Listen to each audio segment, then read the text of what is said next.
Plumber Nani tap fitting చేస్తాడు. తర్వాత tiles వాళ్ళు వచ్చి టైల్స్ వేస్తారు.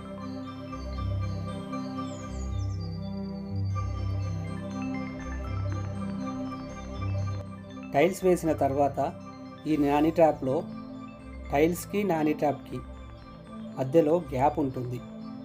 ఆ గ్యాప్ని సిమెంట్తో పూడుస్తారు, లేదా ఆ గ్యాప్ ఫిల్ చేయకుండా వదిలేస్తారు. ఒకవేళ ఫిల్లింగ్ చేయకుండా వదిలేస్తే వాటర్ వాడుతున్నప్పుడు వాటర్ నేరుగా నాని ట్యాప్లోకి వెళ్ళకుండా ఆ గ్యాప్లో నుండి టైల్స్ లోపలికి వెళుతుంది. ఈ విధంగా కంటిన్యూగా వాటర్ వెళ్ళడం వల్ల లీకేజీ ప్రాబ్లంని గమనించవచ్చు. ఒకవేళ సిమెంట్తో ప్యాక్ చేస్తే ఆ సిమెంట్ కొన్ని రోజులకు క్రాక్స్ రావడం జరుగుతుంది. మెల్లిగా వాటర్ లోపలికి పోవడం జరుగుతుంది. అయితే ఇలాంటి సమస్యను కేవలం 100 రూపాయల నుండి 200 రూపాయల ఖర్చుతో మీరే చేసుకోవచ్చు. మీ ఇంటి దగ్గరలో ఉన్న హార్డ్వేర్ షాప్కి వెళ్ళండి. ఈ పైన కనబడుతున్న వాటర్ ప్రూఫింగ్ మెటీరియల్ ఉందా అని అడగండి. ఇందులో ఏ మెటీరియల్ ఉన్నా 1 కేజీ ఇంటికి తెచ్చుకొని ఉపయోగించండి. ఎలా ఉపయోగించాలి, అప్లికేషన్ ఏ విధంగా చేయాలో చూద్దాం.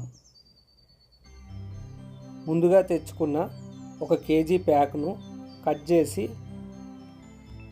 ఒక పాలిథిన్ కవర్ తీసుకొని అందులో ఈ పౌడర్ను పోయాలి. ఈ వీడియోలో చూపించినట్టు మధ్యలో వాటర్ పోసి బాగా కలపండి.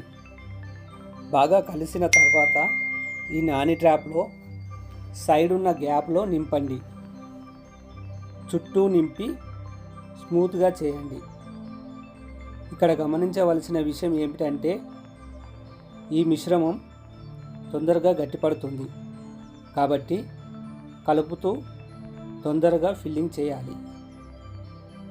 ఫస్ట్ టైం చేస్తున్నప్పుడు కొద్దిగా కలుపుకొని ప్రయత్నించి గమనించి తర్వాత కలుపుకొని నాని ట్యాప్ గ్యాప్లను పూరించండి.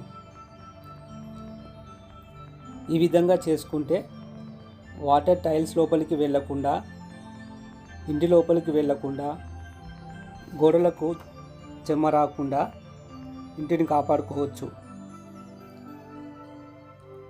ఇది ఎక్కడెక్కడ ఉపయోగించాలి? నాని ట్యాప్స్ ఎక్కడ ఉన్నా ఉపయోగించవచ్చు. ఉదాహరణకి bathrooms, balconies, utility area, terrace, ఈ విధంగా ఎక్కడ నాని ట్యాప్స్ ఉన్నా ఈ వాటర్ ప్రూఫింగ్ కెమికల్ని వాడుకోవచ్చు. ఈ ఇన్ఫర్మేషన్ మీకు ఉపయోగపడితే ఒక లైక్, షేర్, సబ్స్క్రైబ్ మరవకండి. Thank you for watching.